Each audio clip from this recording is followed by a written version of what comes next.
আজকে সকাল 8টা থেকে আমরা দেরিয়াপুর পঞ্চায়েত, আপনারা জানেন যে বেশিরভাগই আদিবাসী এবং তপশিলি সম্প্রদায়ের মানুষের বাস বেশি।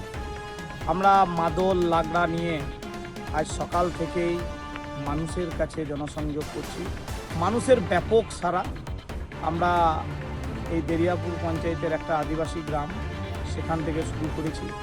এখন কাঞ্চননগর হয়ে একেবারে প্রান্তিক নদীর পার পেরিয়ে বড়ামের ধার হয়ে আমরা আঙারগড়িয়ার যে পঞ্চায়েত, সেই আঙারগড়িয়া পঞ্চায়েতে পৌঁছাবো। আপনারা জানেন যে বিগত দিনে ভারতীয় জনতা পার্টি লড়াই আন্দোলন করে পঞ্চায়েত নির্বাচনে এই দেরিয়াপুর পঞ্চায়েত এবং আঙারগড়িয়া পঞ্চায়েত ভারতীয় জনতা পার্টিকে আশীর্বাদ দিয়েছে।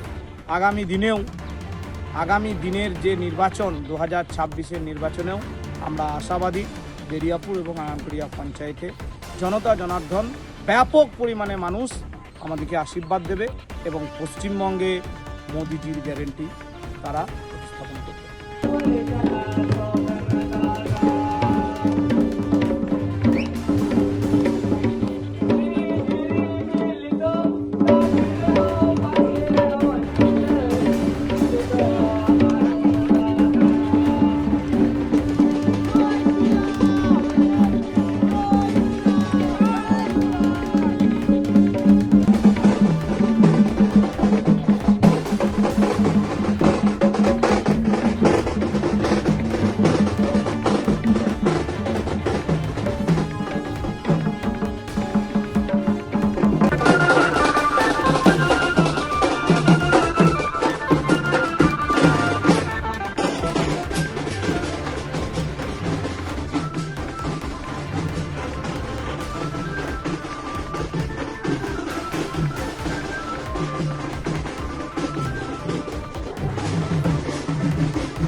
Go!